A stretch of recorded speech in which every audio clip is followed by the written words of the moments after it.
আসসালামু আলাইকুম রহমতুল্লাহ বারকাত। লাবিব অর্ডার পক্ষ থেকে আপনাদেরকে স্বাগতম। প্রিয় দর্শক, আজকে আমি নিয়ে এসেছি মোটরসাইকেলের হাইড্রোলিক বাকেট এবং মাস্টার সিলিন্ডার। কীভাবে এই মাস্টার সিলিন্ডার এবং হাইড্রোলিক বাকেটের এবং হাইড্রোলিক ব্রেকের জাম ছাড়াবেন। অনেকে আছে ব্রেক যখন জাম হয়ে যায় তখন ব্রেক শু ঘষে দেয়। কেউ আছে যে হাইড্রোলিক বাকেটের যে পিস্টন আছে পিস্টন ঘষে দেয়, অথবা কেউ আছে যে বাকেট চেঞ্জ করে দেয়। তো মূলত কী কারণে এই জামটি হয়েছে বা হয়, এই বিষয়গুলো আপনাদেরকে ধারাবাহিকভাবে আমি আজকে উল্লেখ করব, এবং পুরো ভিডিওতে কীভাবে সহজে আপনার হাইড্রোলিক বাকেটের জাম ছাড়াবেন এবং সেটিং করবেন, এই বিষয়গুলো আজকে ধারাবাহিকভাবে উল্লেখ করব। তো প্রিয় দর্শক, যারা দেশ এবং দেশের বাইরে থেকে আমাদের এই চ্যানেলটি দেখতেছেন এবং ফলো করতেছেন, তাদেরকে অসংখ্য ধন্যবাদ, এবং যারা নতুন তাদেরকেও ধন্যবাদ। তো মূলত ঘটনা হলো যে হাইড্রোলিক বাকেট জাম হওয়ার কয়েকটি কারণ আছে। যদি আপনার মাস্টার সিলিন্ডারের বাকেট যদি নষ্ট হয়ে যায় বা ওভার হয়ে যায়, তাহলে সেক্ষেত্রে জাম হবে। অথবা যদি আপনার ক্যালিভার জাম হয়ে যায়, সেক্ষেত্রেও জাম হবে। অথবা ক্যালিভারের যে নিচে পিস্টনের বাকেট আছে, এই বাকেটগুলো যদি ওভার হয়ে যায়, সেক্ষেত্রেও জাম হবে। আবার যদি আপনার ব্রেক শু যদি শ্যুট না করে, ইজি না থাকে, তাহলে সেক্ষেত্রেও জাম হবে। তো জাম হওয়ার কয়েকটা কারণ আছে, মিনিমাম 4টে কারণ। তো আসলে মূলত আপনার ব্রেকটির কোন জায়গায় জাম হয়েছে, 4টে জায়গায় কিন্তু একবারে জাম হয় না, যে কোনো এক জায়গায় জাম হয়। তো মূলত ঘটনা হলো যে আপনার এক জায়গায় যে জাম হয়, এটা আপনি কীভাবে বুঝতে পারবেন এবং কীভাবে ধরতে পারবেন এবং কীভাবে এটা সমাধান দিবেন, এই বিষয়গুলো আজকে আমাদের এই ভিডিওতে আমরা উল্লেখ করতেছি। এবং ভিডিওটি আপনার মনোযোগ সহকারে দেখতে থাকবেন, এবং কীভাবে আমি কাজটি সমাধান দেই সেটা আপনারা আমার কথা শুনবেন এবং ভিডিওটি দেখবেন। তো প্রিয় দর্শক, আমি আর কথা বাড়াবো না। আমরা এই ব্রেকটি যত কিছু পার্টস আছে সব খুলে নিয়েছি। খুলে নেওয়ার পর আমরা জেট দিয়ে এবং পানি দিয়ে সুন্দর করে পরিষ্কার করে নিয়েছি। তো আমি যে এখন এই পিস্টনগুলো সেটিং করতেছি, একদম দেখেন হাত দিয়ে ইজিতে সেটিং করতেছি। যাদের এই পিস্টনগুলো সেটিং করতে খুবই কষ্ট হবে এবং টাইট হয়ে ঢুকবে, মনে করবেন যে আপনার পিস্টন ওখানে 100% এখানে ব্রেক জাম হয়ে যাবে।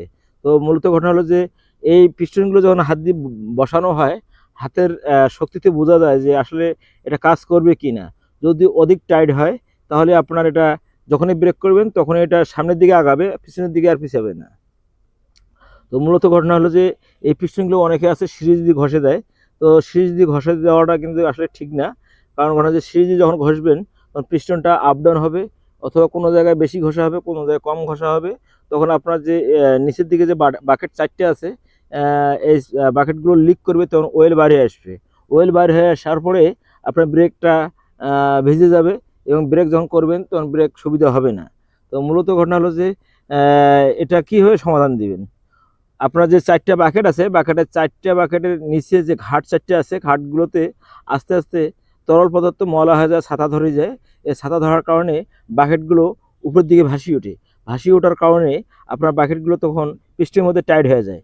টাইট হওয়ার কারণে আপনার বাকেট পিস্টনগুলো খেলে না। তো মূলত ঘটনা যে আপনারা এই ঘাটগুলো সুন্দর করে পরিষ্কার করবেন, এবং সিরিজ দিয়ে দরকার হলে পরিষ্কার করবেন। করার পরে পেট্রোল ব্যবহার করা যাবে না, এখানে পানি এবং সার্ফ এক্সেল দিয়ে ব্যবহার করতে হবে। পানি এবং সার্ফ এক্সেল দিয়ে ওয়াশ করবেন, করার পরে এখানে লাগাবেন। আর আমার হাতে যে কাবলিংটা দেখতেছেন, ক্যালিভারটা, এই ক্যালিভারের যে দুই পাকে দুইটা দেখা যাচ্ছে স্টিক দেখা যাচ্ছে, এই স্টিকগুলোর মধ্যে অনেক সময় জং ধরে। জং ধরার পরে ভেতরের দিকে তখন জং দিয়ে জাম হয়ে যায়। এখানে যদি আপ ডাউন না করে, যে জায়গায় আমি গ্রিজ লাগাইতেছি, এখানে যদি আপ ডাউন না করে, তাহলে সেক্ষেত্রেও জাম হতে পারে। তো মূলত ঘটনা যে এই জায়গাগুলো সতেজ এবং তাজা থাকার জন্য এখানে গ্রিজ ব্যবহার করতে হবে। গ্রিজ দিয়ে আপনার ইজি করে লাগাতে হবে, এবং হাত দিয়ে আপ ডাউন করে দেখতে হবে যে এটা আসলে মূলত আপ ডাউন করে কি না। তো যে সেটিং করবে সে অবশ্যই বুঝতে পারবে এটা জাম আছে কি না ইজি আছে। তো অবশ্যই এই ক্যালিভারটি ইজি থাকতে হবে। ক্যালিভারটি ইজি না থাকলে কখনোই এটা ব্রেক জাম ছাড়বে না। তো প্রিয় দর্শক, অনেকের আছে যে এই ব্রেক শু যখন জাম হয়ে যায় তখন ব্রেক হার্ড হয়ে যায়, হার্ড হওয়ার পরে জুলুম করে চালা হয়, তখন ক্লাচ প্লেট নষ্ট হয়ে যায়, মোবিল দ্রুত নষ্ট হয়ে যায় এবং ইঞ্জিন অতি দ্রুত হিট হয়ে যায় এবং ইঞ্জিন যে তেল সার্ভিস আছে বা এটা খুব কম সার্ভিস কমে যায়। তো মূলত ঘটনা হলো যে তেল যে আপনার সাশ্রয় হওয়ার কথা সেখানে হবে না, সেখানে তেল অতিরিক্ত যাবে। মূল সমস্যা হলো যে ব্রেক যখন জাম থাকবে তখন গাড়িটা আর সঠিকভাবে স্পিড হবে না, সঠিকভাবে রানিং হবে না, সঠিকভাবে আপনার ফ্রি হবে না। না হওয়ার কারণে আপনার ইঞ্জিন দ্রুত হিট হবে এবং দ্রুত ক্লাচ প্লেট এবং মোবিল নষ্ট হয়ে যাবে এবং ইঞ্জিন তেল বেশি খাবে। তো মূলত ঘটনা হলো যে আপনার তেল বেশি খাওয়ার অনেক কিছু কারণ আছে, এই কারণের মধ্যে এটা একটা কারণ। তো যাই হোক, আমরা যেহেতু তেলের কাজ করব না, আমরা ব্রেকের কাজ করতেছি, আমরা ব্রেকের উদ্দেশ্যে কথাগুলো বলতেছি। তো আমরা এখন ব্রেক শু বসাই দিলাম, ব্রেক শু বসে দিয়ে আমরা ব্রেক শুটি গাড়িতে সেট করব এবং এ টু জেড যে ভিডিওটি আপনারা অবশ্যই খুব সূক্ষ্মভাবে দেখবেন। তো আমরা এই ব্রেকটা জাম হয়ে গেছিলো কিছুদিন আগে, কয়েকদিন আগে আমার এই পাশে থাকা ভাইটি এক মেকানিকের কাছে নিয়ে গেছিলো। উনি ভালো ব্রেক শুটা পরিবর্তন করে দিয়ে নতুন এক সেট ব্রেক শু দিছে। তারপর হয়তো ওই মুহূর্তে কিছুটা কাজ হয়েছে, তারপর যে অবস্থা সেই অবস্থায়। তো মূলত এখন আমার কাছে নিয়ে এসছে, আমার হাতে একটা বাকেট আছে, আমরা এই বাকেটটি চেঞ্জ করে দিচ্ছি, কারণ বাকেটটি কিন্তু মোটামুটি খেয়ে নিছে, এই কারণে আমরা বাকেটটা চেঞ্জ করে দিচ্ছি। আর পুরোটাই আমরা কিন্তু সার্ফ এক্সেল এবং পানি দিয়ে আমরা ওয়াশ করে নিয়েছি। ভেতরে যে ময়লাগুলো ছিল, কালো কালো ময়লা ছিল, লাল ময়লা ছিল এবং ছাতা ধরা ময়লা ছিল, এই ময়লাগুলো সঠিকভাবে ক্লিন করেছি। তো মূলত ঘটনা হলো যে বাকেটের নিচে উপরে মাস্টার সিলিন্ডার এবং ক্যারিভারের মধ্যে যে ময়লাগুলো থাকে, এই ময়লাগুলো নিখুঁতভাবে আপনার পরিষ্কার করতে হবে এবং কোনোভাবেও দানা ফোটা কোনো ময়লা ধরে থাকে না। এই ধরনের ময়লা থাকলে আপনার কাজ হবে না, অথবা আপনি যদি কাজ করে থাকেন তারপর আপনার কাজের রেজাল্ট 100% হবে না। তো প্রিয় দর্শক, আশা করি আপনাদের যদি এই ধরনের সমস্যা থাকে, তো আপনাদের সমস্যাগুলো সমাধানের জন্য আমাদের লাবিব অটো সার্ভিসিং সেন্টার, বাবুরিয়া বাজার, পাটগ্রাম রোড, এখানে চলে আসবেন। আপনাদের বাইক সুদক্ষ কারিগর দিয়ে আপনার বাইক সার্ভিসিং করা হবে। তো মূলত ঘটনা হলো যে আমরা এখন মাস্টার সিলিন্ডারটা সেটিং করতেছি। মাস্টার সিলিন্ডার সেটিং করার পর আমরা ব্রেকের যে পাইপটা আছে, এই পাইপটা উপর থেকে নিচ পর্যন্ত যে পাইপটি গিয়েছে, যেটাতে অয়েল নিচের দিকে যায়, এই পাইপটি সেটিং করব। সেটিং করার পরে আমরা অয়েল ঢালি দিয়ে দেখব যে আমাদের ব্রেকের যে কম্প্রেশন অর্থাৎ হাওয়া যেটা হয় সেটা কাজ করে কি না এবং কীভাবে কাজ করে এবং এটা ব্রেক জাম হয় কি না, এটা আপনাদেরকে আমরা বাস্তবে দেখাবো চাকা ঘুরে এবং ব্রেক ধরে। তো মূলত ঘটনা যে আমাদের যদি কাজটি আনসাকসেস হয় তাহলে কিন্তু জাম হয়ে যাবে, আর সাকসেস হলে চাকা ফ্রি থাকবে। তো প্রিয় দর্শক, আপনাদের এই ধরনের মোটরসাইকেলের ABS brake, US brake, hydraulic brake, যত ধরনের ব্রেক আছে সব ধরনের ব্রেকের আমরা কাজ করি এবং ড্রাম ব্রেক, যে ধরনের সমস্যা হোক না কোনো আপনাদের বাইক নিয়ে এসে আমাদের কাছে সার্ভিসিং করে নিতে পারেন, অথবা আপনাদের গন্তব্যস্থানে যদি কোনো মিস্ত্রি থাকে সেখানে আপনারা কাজ করতে পারেন। মিস্ত্রি যদি না বোঝে তাহলে আপনারা আমাদের সাথে পরামর্শ করতে পারেন। তো আমরা আমাদেরকে ফোন করলে আমরা পরামর্শ দিয়ে থাকি। তো এই বিষয়ে আপনারা কখনো সংকোচ করবেন না। আপনারা যে কোনো সময় যে কোনো মুহূর্তে আমাদেরকে হোয়াটসঅ্যাপের মধ্যে ফোন দেবেন অথবা ফোন নাম্বারে ফোন দেবেন, আমরা আপনাদের সঙ্গে যোগাযোগ করব এবং আপনাদের সমস্যাটা আমরা বুঝিয়ে আপনাদেরকে সমাধানের একটা রাস্তা দেব। তো মূলত ঘটনা হলো যে আমরা যে কাজগুলো করে থাকি এগুলো আমরা আরও 10 জন যেটা পাবে না সে কাজটাই আমরা করি, কারণ কাজ হবে না বা হয় না এই ধরনের কোনো বিষয় নাই। মূলত ঘটনা হলো ইচ্ছা থাকতে হবে এবং চেষ্টা থাকতে হবে। ইচ্ছা এবং চেষ্টার উপর সব কিছুই নির্ভরশীল। তো আমার যদি ইচ্ছা কম থাকে বা চেষ্টা কম থাকে তাহলে সেক্ষেত্রে কিন্তু আমি সেখানে সাকসেস হতে পারবো না। তো সাকসেস না হওয়ার কোনো ইচ্ছা আমার নাই, 100% সাকসেস হওয়ার ইচ্ছা আছে। এই কারণে আমরা সর্বোচ্চ চেষ্টা করি এবং সর্বোচ্চ যত্ন করে কাজগুলো করে থাকি, যার ফলে অনেক মেকানিক ভাই আছে তাদের কাজগুলো সঠিকভাবে হয় না এবং সঠিকভাবে করতে পারে না। তো মূলত ঘটনা হলো যে আমরা এই কাজগুলো সঠিকভাবে করার চেষ্টা করি এবং সঠিকভাবে রেজাল্ট দিয়ে থাকি। তো এখন আমরা এই বাইকটি নিচে যে ক্যালিভারটি আছে, ক্যালিভারটা আমরা সেটিং করে দেব, প্লাস উপরে অয়েল ঢালবো। অয়েল ঢালার পর আমরা কম্প্রেশন চেক করব যে কম্প্রেশন আছে কিনা বা ব্রেক ধরে কিনা। তো আমরা এই মুহূর্তে কাবলিনটা আমরা সেট করতেছি এবং এখানে যে দুটো 12 নম্বর নাট আছে, নাটগুলো সেট করব। সেট করলে আমরা উপরে অয়েল দেব, অয়েল দিয়ে আমরা এটা পরীক্ষা করব। তো মূলত ঘটনা হলো যে এই দেখেন ডিস্কটা লাল হয়ে গেছে, অনেকটা লাল হয়ে গেছে। এটা লাল হওয়ার কিছুটা কারণ আছে, কারণ হলো যে এর আগে যে ব্রেক জাম ছিল, জাম থাকা অবস্থায় যখন এই ভাই চালাইছি তখন এটা হিট হয়ে গেছে, হিট হইতে হইতে এটা লাল হয়ে গেছে। তো এই হাইড্রোলিক ব্রেক দিয়ে কিন্তু অনেক ধরনের রাস্তাঘাটে দুর্ঘটনা ঘটে। আপনাদের যদি এই ধরনের সমস্যা থেকে থাকে তো অবশ্যই যথাসাধ্য দ্রুত মেকানিক্সের কাছে গিয়ে আপনাদের বাইকের এই সমস্যাগুলো সমাধান করে নেবেন। তা নাহলে আপনার বিপদ আপনি নিজে টানবেন। কারণ দুঃসাহসে দুঃখ হয়, এটা দুঃসাহস করে চালা যাবে না। কারণ এটা হলো আগে যান তারপর বাহন, একে বলা হয় যানবাহন। এ কখনো কোনো সময় চেনে না ড্রাইভার, কখনো চেনে না মেকানিক্স। যখন দুর্ঘটনা ঘটবে তখন আপনার সমস্যা অবশ্যই হয়ে যাবে। তো ঘটনা হলো যে সমস্যা হওয়ার আগে, দুর্ঘটনা হওয়ার আগে আপনার সমস্যার সমাধান করে নেবেন এবং এই বিষয়ে খুব সচেতন থাকবেন। কারণ কোনো কিছু অবহেলা করেই চলা যায় না। তো আমরা এখন এই বাকেটটি পাম্প করতেছি, মোটামুটি আমাদের পাম্প হয়ে গেছে। এখন আমরা এখানে লিভার লাগাবো, লিভার লাগিয়ে আমরা ব্রেক চেক করব। তার আগে আমরা বাকেটের যে লক, পিছন দিক দিয়ে একটা লক থাকে, এই লকটা সেট করতেছি। সেটিং হয়ে গেলে আমরা ব্রেক লিভারটা লাগাবো। ব্রেক লিভার লাগাইলে আমরা ব্রেক করে আমরা পরীক্ষা করে দেখব যে আসলে আমাদের কাজটা কতটুকু সাকসেস হয়েছে। তো আপনারা যদি এই বিষয়ে অভিজ্ঞতা নিতে চান তা আমাদের ভিডিওগুলো কাটবেন না এবং স্কিপ করবেন না। আপনারা সুন্দর মনে এবং ধীরস্থিরভাবে আমাদের ভিডিওটি A to Z দেখার চেষ্টা করবেন। ইনশাল্লাহ আপনার বাইক আপনি নিজেই মেরামত করতে পারবেন এবং যদি মেরামত করতে কোনো সমস্যা মনে হয় আমাদের সাথে যোগাযোগ করবেন আমাদের কন্ট্যাক্ট নাম্বারে। আমরা আপনাদেরকে যতটুকু সাধ্য আমরা সাহায্য করব এবং সহযোগিতা করব এবং আপনার পরামর্শ দেব। প্রিয় দর্শক,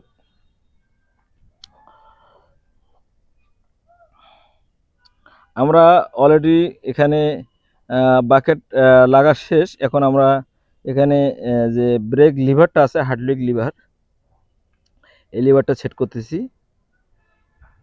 তো এখানে খুচরো খুচরো অনেক পার্টস থাকে, খুব ধীরস্থিরভাবে লাগাইতে হয়, তাড়াহুড়ো করার কোনো প্রশ্নই আসে না। কারণ এখানে দুটো জিনিস মিলিয়ে অ্যাডজাস্ট করে তারপর নাটটা লাগানো হয় এবং নাটটার মধ্যে একটা স্প্রিং আছে, খুব সূক্ষ্মভাবে লাগাইতে হয়। একটু কম বেশি হলে স্প্রিংয়ের প্যাঁচ, নাটের প্যাঁচ যদি একটু কম বেশি হয় নাট খেয়ে যাবে অথবা প্যাঁচ খেয়ে যাবে। এই কারণে খুব ধীরস্থিরভাবে এই কাজগুলো করতে হয়। তো প্রিয় দর্শক, অবশ্যই আপনারা যদি আমার চ্যানেলে নতুন হয়ে থাকেন তো অবশ্যই আমার চ্যানেলটি সাবস্ক্রাইব করবেন এবং ভালো লাগলে আমার ভিডিওগুলো বেশি বেশি শেয়ার করবেন এবং কে কোথা থেকে দেখতেছেন কমেন্ট করে জানাবেন এবং আপনাদের ঠিকানা, অ্যাড্রেস যা আছে সব কিছু কমেন্টে দিবেন এবং আপনাদের যদি কোনো বলার থাকে তাহলে সেটাও আপনি কমেন্ট করে আমাকে জানাবেন। আমি যথেষ্ট চেষ্টা করব আপনার কমেন্টের উত্তর দিতে। তো প্রিয় দর্শক, আমার অনেক ধরনের ভিডিওতে অনেক ধরনের কমেন্ট আসে, সবসময় সঠিক সময় আমি দিতে পারি না। তো আপনারা অবশ্যই কমেন্টও করবেন এবং আপনাদের পারলে কমেন্টে ফোন নাম্বারটা দিবেন, আমি পারলে আপনাদেরকে ফোন করে আপনার সহযোগিতা করব অথবা আমার ফোন নাম্বার নিয়ে আপনারা আমার সঙ্গে যোগাযোগ করলে আমি আপনাদেরকে যতটুকু পারি সহযোগিতা করব। তো আপনাদের যে কোনো ধরনের বাইকের যে কোনো সমস্যা হলে আমাদের লাবিব অটো সার্ভিসিং সেন্টারে নিয়ে চলে আসবেন। আমরা ইঞ্জিন বডি ওয়ারিং এবং এভরিথিং যত কাজ আছে সব ধরনের কাজের সার্ভিসিং দিয়ে থাকি। তো আমরা এখানে ওয়েল দেওয়ার পরে এই নাটটি লুজ করে দিয়ে এখানে টাইট করতেছি। এখানে যে ওয়েল দেওয়ার পর ব্রেক করার পর একটা যে হাওয়া তৈরি হয়, হাওয়াটা বাইর করে দিয়ে দিলাম। এখন আস্তে আস্তে পিস্টনগুলো যখন চাপিয়ে যাবে তখন ব্রেকও চাপবে। ব্রেক যখন চাপবে তখন ব্রেক অলরেডি হয়ে যাবে। তো আমরা কিছুক্ষণের মধ্যে আমাদের ব্রেক পরীক্ষা করব এবং চাকা ঘুরিয়ে আপনাদেরকে দেখাবো। এই দেখেন আস্তে আস্তে ওয়েলগুলো আড়াইতেছে, তার মানে পিস্টনগুলো সামনের দিকে আগাইতেছে। যখন পিস্টন সামনের দিকে আগায় তখন নিচের দিকে ফাঁকা হয়, আর এই ফাঁকা জায়গাটাতে ওয়েলটা আস্তে আস্তে ঢুকে যায়। যখন ওয়েল ঢুকে যায় তখন কিন্তু এই উপরের যে ডিব্বাটা আছে মাস্টার সিলিন্ডারটা, এখানে ওয়েলটা কমে যায়। তা আপনার বুঝতে পারবেন যখন ওখানে কমতেছে তখন মনে করবেন যে আপনার নিচের দিকে ওয়েলটা নামতেছে। তো ওয়েল যখন নিচের দিকে নামবে তখন অবশ্যই মনে করেন যে আপনার কম্প্রেশন কাজ করতেছে। তো কম্প্রেশন যখন কাজ করবে তখন আপনার ব্রেকও ধরবে। তো কম্প্রেশন কাজ করার পরে কম্প্রেশন আপ হবে, কিন্তু যদি ডাউন না হয় তাহলে সেক্ষেত্রে কিন্তু ব্রেক আটকে যাবে।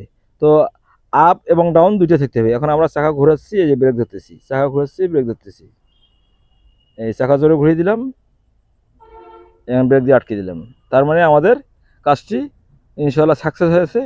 এই ধরনের সমস্যা সমাধান করার উপায় হলো আমি যে ভিডিওটি দিয়েছি এই সিস্টেমে যদি আপনারা যদি নিজেও যদি নিজের বাইকটির কাজ করে থাকেন সেক্ষেত্রে আপনার সমস্যার সমাধান হবে। তো এই বাইকটি ভাগ্য ভালো যে অনেক কয়েক জায়গায় দেখায় নেই, মাত্র এক জায়গায় দেখাচ্ছে, তারপর আমাদের দ্বিতীয়বারে আমাদের কাছে নিয়ে এসছে, যার ফলে এখানকার যে বাকেট টাকেটগুলো আছে এগুলো তেমন একটা সমস্যা হয় নাই। আর যেটা সমস্যা ছিল সেটা আমার সমাধান করে দিয়েছি, যেটা নষ্ট ছিল সেটা আমার পরিবর্তন করে দিয়েছি। তো প্রিয় দর্শক, এই ছিল আজকে আমাদের ভিডিও। তো আমাদের ভিডিওগুলো যদি ভালো লাগে থাকে অবশ্যই আপনারা বেশি বেশি করে শেয়ার করবেন এবং লাইক করবেন এবং কমেন্ট করবেন। এবং যারা আমাদের চ্যানেলে নতুন হয়ে আছেন তারা অবশ্যই আমাদের চ্যানেলটি সাবস্ক্রাইব করে সহযোগিতা করবেন। তো প্রিয় দর্শক, আমরা দেখতে দেখতে কাজ শেষের দিকে। তো এখন আমরা মাস্টার সিলিন্ডারের যে উপরে যে নাট দুটো আছে ঢাকনা লাগে, ক্রস নাট, এই ক্রস নাটগুলো এখন আমরা লাগিয়ে দেবো। লাগার পর আমরা লুকিং গ্লাস থেকে শুরু করে যা আছে সব কিছু লেগে দিয়ে এটা ফিনিশিং দিয়ে দেব। তো প্রিয় দর্শক, অবশ্যই আপনারা আমাদের চ্যানেলটি সাবস্ক্রাইব করে সহযোগিতা করবেন এবং লাইক কমেন্ট করে জানাবেন কে কোথা থেকে দেখতেছেন, দেশ এবং দেশের বাইরের থেকে। সবাই আমাকে একটু সহযোগিতা করবেন। আপনাদের যদি কোনো সমস্যা থাকে সে বিষয়ে আপনারা আমাদের সাথে যোগাযোগ করবেন। আমরা যত সাধ্য পাবো আপনাদেরকে সহযোগিতা করতে।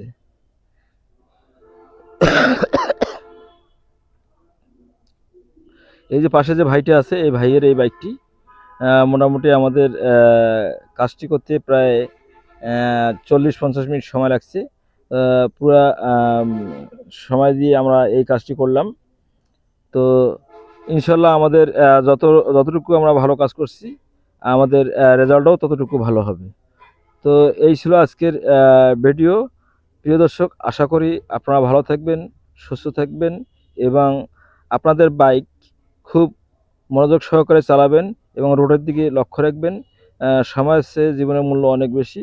অবশ্যই আপনাদের সতর্ক নিয়ে আপনাদের বাইক আপনারা চালাবেন এবং আপনাদের বাইক চালার সময় অবশ্যই হেলমেট ব্যবহার করবেন, কারণ হেলমেট একটি জীবনের নিরাপত্তা দেয়। অবশ্যই আপনাদের সেফটি জীবনের সেফটি দেয়। ধন্যবাদ, ভালো থাকুন, সুস্থ থাকুন।